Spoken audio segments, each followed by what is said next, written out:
The massive fissure is evidence that this continent is splitting apart, and this is a shocking discovery that has captured global attention and concern. Welcome to the mystical universe. Dear friend, with each passing day, scientists continue to tirelessly research and explore new frontiers. Even the new wonders of this green planet are no exception. At times, one cannot help but marvel at the things they discover. For within it lie wonders and marvels far beyond human imagination. It also contains incredibly fascinating and mysterious secrets. These could be massive fissures in the dark continent, mass graves concealing secrets from millennia ago, and the year-round fog-shrouded mysteries of that haunted island. All will be revealed in today's video. The mass grave where the brave soldiers who sacrificed themselves, but are without their heads, rest in peace. While digging along the edge of a remote old road in Dorset, I unexpectedly found, instead of mere gravel, what might be a fragment of a plowshare. Archaeologists have unearthed a remarkable discovery, a mass grave containing the remains of 54 Viking warriors, all of whom were headless. Tiger Island. At that point, the archaeologists carefully documented the position of each bone fragment. As they carried out this work, they gradually realized something extremely peculiar about their arrangement. Specifically, the leg bones, arm bones, skull bones, and torso bones were all neatly arranged into separate piles. Based on archaeological documents, the initial hypothesis suggests that after being captured by local villagers, some merchants managed to escape the Viking raid. The villagers killed the attackers, stripped them of their clothes, dismembered their bodies, and took the heads of some of the enemy soldiers. Perhaps for fun, or maybe to keep as a memento. However, this does not explain why the unfortunate Viking warriors were beheaded with such precise sword strikes from the front, instead of chopping from behind at the neck in the conventional beheading method. In practice, archaeologists later adjusted their doctrine and acknowledged that perhaps the Vikings were not driven by hatred or brutality when carrying out retaliatory attacks, but had been sacrificed according to a strictly defined spiritual ritual, distinct from the common culture of that period. This mysterious island is shrouded in an enigmatic and eerie atmosphere, compelling anyone to wonder about the secrets hidden behind its thick veil of mist. It is rumored to hold countless unexplained tales, attracting adventurous souls eager to uncover its mysteries. Around the world, many folktales tell of countless strange and mysterious lands existing all around us. One such place lies off the western coast of Irene. It is an island shrouded by a thick layer of fog and visible only once every 7 years. In the folktales passed down orally by the Irene people, it is said that the island was shrouded in an ethereal mist and would vanish whenever anyone drew near. Folklore books, and you certainly wouldn't. The Wonders. Cathy Codd's inhabitants sighted Noy Island on July 7, 1878. The number 7 has appeared 3 times, a highly symbolic occurrence as it is considered a particularly spiritual number. A powerful spiritual presence lies behind this issue. The Wonders of Irene. On the afternoon of Sunday, July 7, 1878, residents of Barry Cotton at Cathy Codd were absolutely thrilled by the sudden appearance of a remote, previously unknown island off the coast. The men of Barry Cotton Town and the island are all fishermen. They know and understand the sea and the land like the backs of their hands. The day before, they rowed toward the strange island that had recently emerged, firmly believing it was the best fishing ground they had ever known. However, they continued to gaze into the distance, and the longer they looked, the more astonished they became, for it was a clear day, and that island appeared as distinctly as a hill in the north. The terrain is rugged in some areas, while in others, the vegetation grows dense and lush. A sheer cliff face rises from the coastline, gradually sloping downward at the other end. High Boat Trio has appeared in countless legends, including the tale of giant black rabbits that resembled a sorcerer. The gods hide in the misty river, the vanished civilizations, and of course, unidentified flying objects, UFOs, as well. Although never actually found, this phantom island appeared on maps from the 14th to the 19th century. Researchers believe the reason is that the map makers could not directly survey all the locations. And so, they sometimes inadvertently incorporate these unfounded rumors into their maps. The origin of the name High Boat Trio remains a mystery to this day. However, according to the legend of the Irene people, they are believed to have originated from the Irene Ui Bratexel people, one of the ancient clans in the northeast region of Irene. The giant water hyacinth patch of Ban Chuan Chao Phi was split in two. A massive crack several kilometers long and dozens of meters wide has suddenly appeared in the southwestern region of Kenya. This crack continues to widen, destroying a section of the Narrabeen Highway. Accompanying this are seismic activities in the area.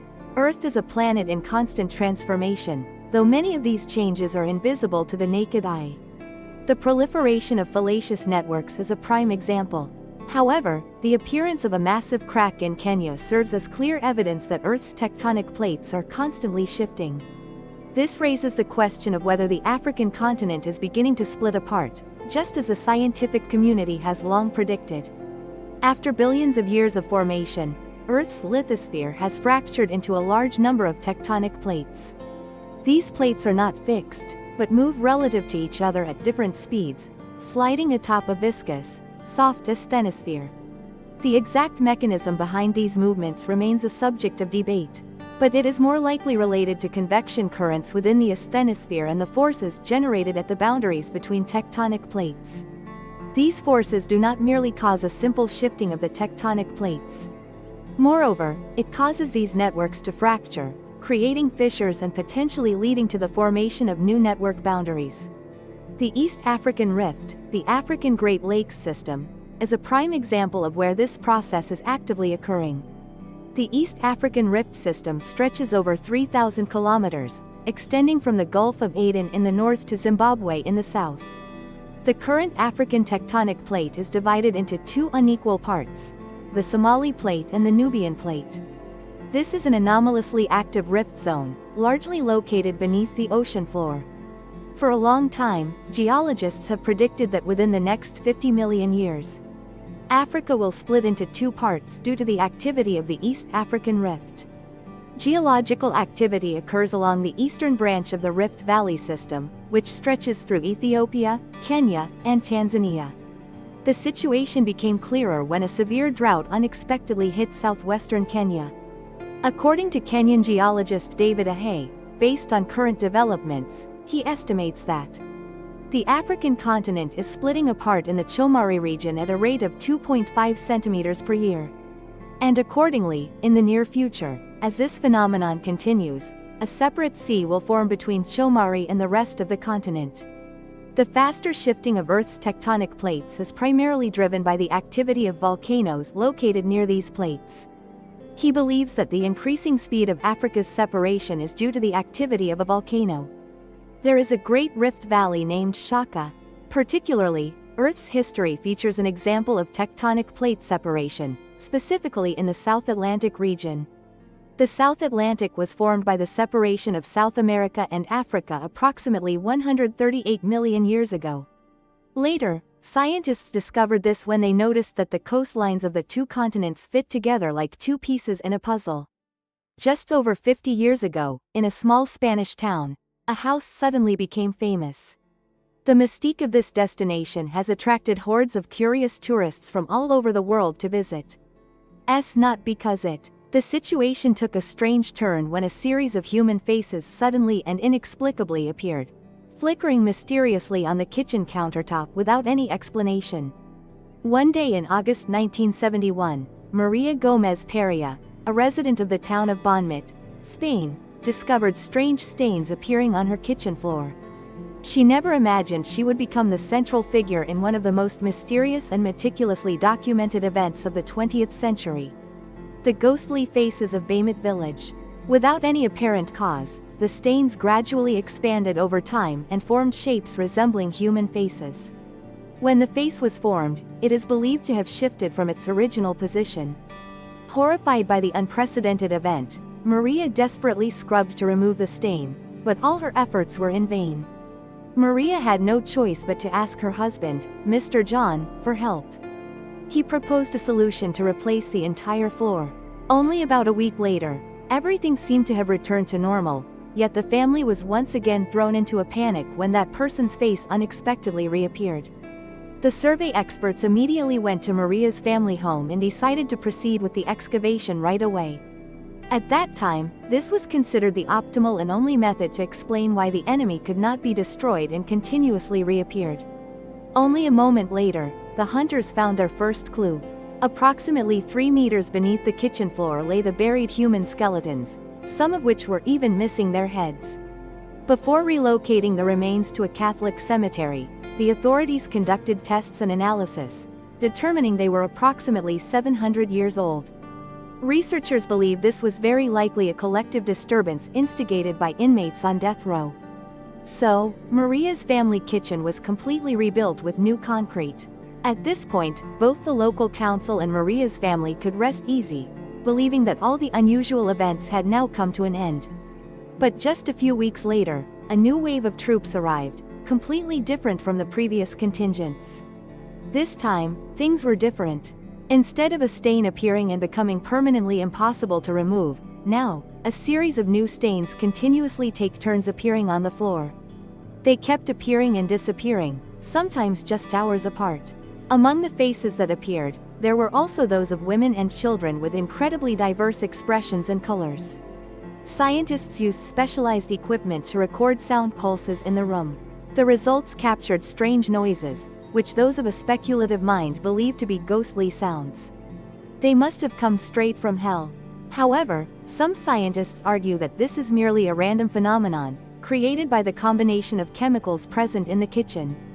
Others suspected that Maria, the kitchen's owner, possessed a special extrasensory ability, and that this was what prompted the strange phenomena to occur. Furthermore, there is also evidence that this phenomenon, like the damp patches, only occurs when Maria is present in the house. If she is away, the phenomenon diminishes significantly.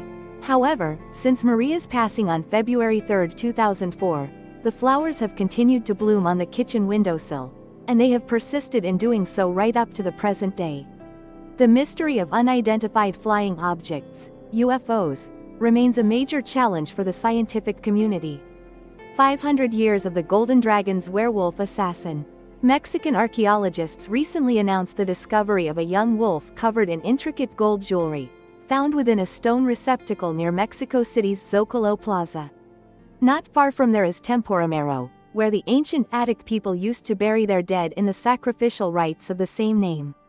With 22 complete artifacts, including pendants engraved with multiple symbols, arrows, and breastplates crafted from thin gold leaves. According to archaeologists, after the approximately 8-month-old wolf was killed, the Attican priests adorned the statue with golden jewelry and a belt made from Atlantic seashells. Then, they carefully placed the sacrificed animal on top of a layer of dry flint in the stone pit.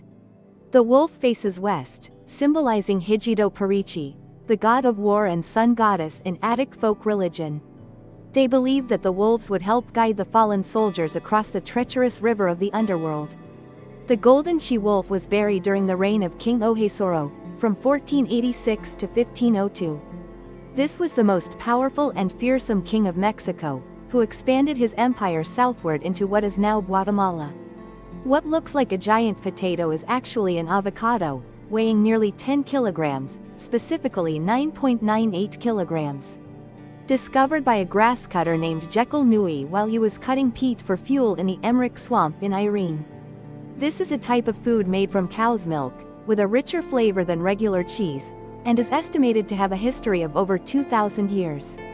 According to initial forensic results, this butter roll had been here for a very long time, as the practice of burying butter was maintained until as late as the 19th century. Burying butter in a bog might sound strange, but in the era before modern appliances, it was actually the most effective preservation method. Without salt, butter spoils quickly, but if preserved in a cool, low-oxygen environment like a bog, its shelf life can be extended. Sometimes these butters are packaged in rigid boxes or wrapped in animal hides. However, this 10 kilograms block of butter had no wrapping and was buried nearly 4 meters deep. It is known that this marshland once served as a natural boundary bordering 3 countries. Such lands are often regarded as sacred territories, where human intrusion is forbidden. Therefore, this ceremonial axe was likely crafted as an offering to the deities rather than for everyday use. Indeed, a few years ago, archaeologists discovered several jars of cheese that had been buried from the period of 400 to 350 BC. Because they have been well preserved for hundreds of years, people can still enjoy them. However, this is a rare specialty, so no one really knows what its true flavor is like. Moreover, according to local beliefs, no one is permitted to touch the offerings that have been presented to the deities. The Devil's Footprints. On the western slope of the Rocca Morfino volcano, in the province of Te Sat-Ta, within the Campania region of southern Italy, lies a town. Devil's Trail. These ancient footprints were found in a lava flow dating from approximately 385,000 to 325,000 years ago. These people are like fighting over a floating carpet. They not only leave footprints but sometimes even leave fingerprints when sliding down slopes. No one can make definitive assumptions about which ancient people left these footprints. However, most evidence suggests that this may be a strain of Homo erectus, also known as Homo georgicus. Several hypotheses suggest that these ancient people were fleeing from the lava flow of an erupting volcano. The mineral samples found in these footprints, specifically the volcanic crater's barite content, further support the aforementioned hypothesis. The tallest of the three people has a height of 150 centimeters. Homo heidelbergensis is considered an ancient human species of large build, with a height exceeding 180 centimeters and a weight that could reach up to 90 kilograms. Accordingly, some of these proposals reflect cases of intersex variation between the significant differences in the shape of males and females within the same species of animal or plant. In this regard, the participation rate of women is significantly lower than that of men. A 1-meter-tall, 1-meter-long bronze statue weighing approximately 150 kilograms has been successfully excavated by archaeologists. At the Sangxingdui archaeological site in Sichuan province, southwest China, the bronze statue is shaped like a mythical beast, featuring a wide mouth, a slender waist, and 4 claws. Conversely, the mythical beast thirsting for the shadow of the sacred tree indicates that the Sangxingdui people worshipped the sacred tree or regarded it as a divine object. Notably, atop the creature's head stands a figure in a long robe, most likely someone riding or controlling it. Reportedly, since the Sangxingdui archaeological site was first excavated in 1986, all animal-shaped ceramic works are small in size, with lengths ranging from 20 to 30 centimeters. Therefore, as of the present moment, this is the most complete animal-shaped bronze mythical beast head statue and the largest of its kind ever excavated at the Sangxingdui site. Mound of the Dead. This is one of the largest settlements of the Yendin civilization and was only discovered in 1922. Mohenjo-Daro was built around 2600 BCE, during the same period as the formation of ancient Egyptian and Mesopotamian civilizations. Thanks to its location near rivers and fertile plains, Mohenjo-Daro's agriculture had favorable conditions for development. The structures in this city were built entirely from earth bricks, setting them distinctly apart from contemporary cities that typically used stone and rammed earth. This demonstrates that the stone architecture of Andean civilization reached an astonishingly advanced level. At its peak, the city had approximately 35,000 inhabitants and was the largest urban center of the Yendai civilization. Another notable point is that Mohenjo-Daro was constructed following the blueprint of a modern city today, with a system of roads and underground sewage drainage. The only difference is that this city was built over 4,000 years ago, yet for unknown reasons, Mohenjo-Daro gradually faded into obscurity. Accordingly, to this day, archaeologists continue to research and excavate ancient seals engraved with hieroglyphs, striving to uncover the reason why an entire city so mysteriously and abruptly vanished. The palace dates back 3,000 years. In the ancient city of Giza Irayan, archaeologists have unearthed the ruins of a palace dating back 3,000 years. The palace was built in the 10th century BC, around the time of King Solomon's reign. He was described as a learned, powerful king who possessed an enormous fortune. The Bible records that during his 40-year reign, King Solomon received 25 tons of gold each year. He became one of the wealthiest kings in history. He is also credited with transforming Iran into a theocratic state. The ancient palace discovered in Iran boasts a scale and area that surpasses most architectural structures of its era. Here, archaeologists uncovered Phrygian pottery along with a statue of a goddess named Adau, a few amulets and a child's rattle. It is said to have been destroyed in 935 AD by Sishan, the father of the aforementioned Saisha from the Bible. Around the 10th century AD, Saisha attacked the city of Gija, but all the goods within the city had already been evacuated beforehand. They likely knew about this attack in advance, so they managed to move most of their belongings to another secret location in time. This is a 1,200-year-old telephone. At the Chan Chan ruins in Peru, archaeologists have discovered a sophisticated communication device dating back approximately 1,200 years. This is considered evidence of the development of the Chimu community, who lived along the coastal region of the Mochi River Valley in northern Peru. This first telephone was a rudimentary voice transmission device,